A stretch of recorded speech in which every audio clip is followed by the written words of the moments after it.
চটজলদি সুস্বাদু সবজি বানাতে চাইলে এই রেসিপি অবশ্যই ট্রাই করতে পারেন। ভাত কিংবা রুটির সাথে অসাধারণ লাগে। গুড ইভিনিং এভরিওয়ান, শতাব্দীর কিচেনে আপনাদের সবাইকে স্বাগত জানাই। আজকের রেসিপি পেঁপে চিংড়ি।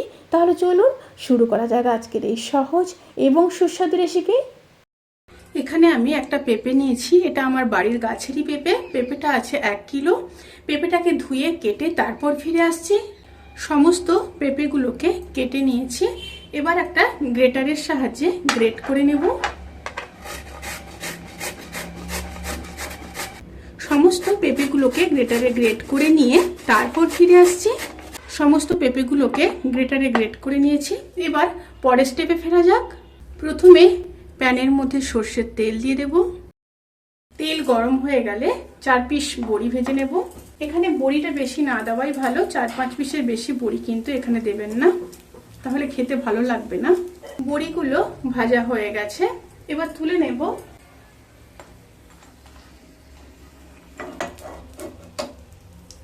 এবার ওই তেলের মধ্যে 100 গ্রাম কুচো চিংড়ি ভেজে নেব।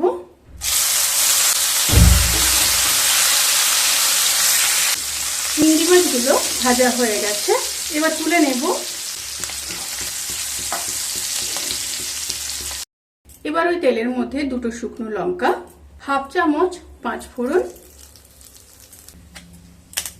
একটা তেজপাতা দিয়ে একটু নেড়ে নেব।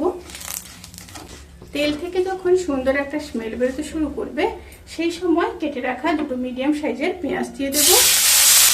পেঁয়াজগুলোকে ভেজে নেব। পেঁয়াজগুলো যখন হালকা ভাজা হয়ে যাবে, সেই সময় কেটে রাখা একটা মিডিয়াম সাইজের টমেটো দিয়ে দেব। দিয়ে আবার পেঁয়াজ আর টমেটোগুলোকে খুব ভালোভাবে ভেজে নেব।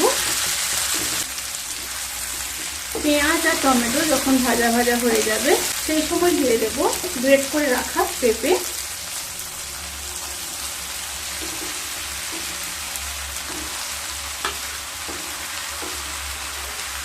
পরিমাণ মতো লবণ দিয়ে দেব।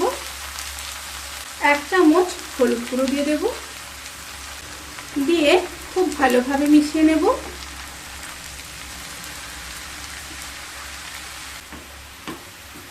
খুব ভালোভাবে মিশিয়ে নিয়েছি। এবার লো টু মিডিয়াম স্টিমে 10 মিনিট হতে দেব। মাঝখানে মাঝখানে ঢাকা খুলে কিন্তু 2-1 বার নেড়ে দিতে হবে।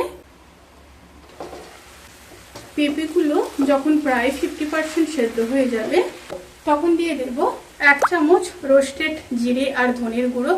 আপনারা চেষ্টা করবেন এখানে জিরে আর ধনেকে শুকনো খোলায় ভেজে গুঁড়ো করে দেওয়ার, তাতে করে টেস্ট ভালো আসবে। আর দিয়ে দেব 1 চামচ আদা বাটা, 1/2 চামচ লঙ্কার গুঁড়ো। এখানে লঙ্কার পরিমাণটা আপনারা কমাতে কিংবা বাড়াতে পারেন। আবারও খুব ভালোভাবে মিশিয়ে নেব। খুব সামান্য জল দিয়ে দেব, দিয়ে ভালোভাবে মিশিয়ে নেব। এবার আবারও ঢাকা দিয়ে 10 মিনিট লো স্টিমে রান্না করে নেব।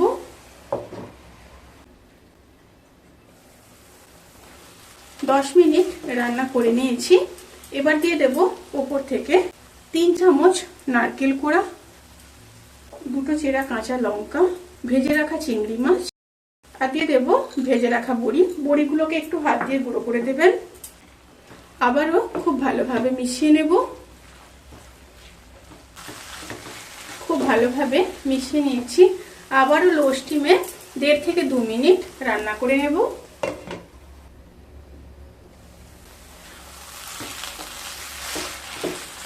রান্নাটি প্রায় হয়ে এসছে।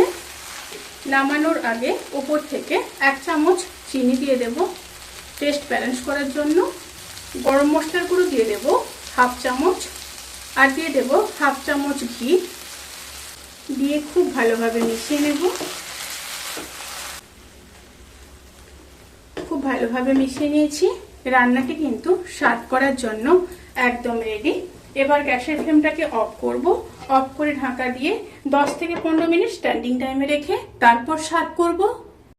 রেসিপিটি কেমন লাগলো প্লিজ কমেন্ট করে জানাতে কিন্তু ভুলবেন না। যদি ভালো লেগে থাকে তাহলে সাবস্ক্রাইব করে পাশে থাকা বেল আইকন প্রেস করে নোটিফিকেশন অল করে রাখবেন, তাতে করে আমি যত রেসিপি দেবো সমস্ত লিঙ্ক আপনাদের কাছে পৌঁছে যাবে। আপনারা সবাই ভালো থাকবেন, সুস্থ থাকবেন, সাবধানে থাকবেন। আজকের মতো এই পর্যন্ত। পরের ভিডিওর জন্য অপেক্ষা করুন। টাটা।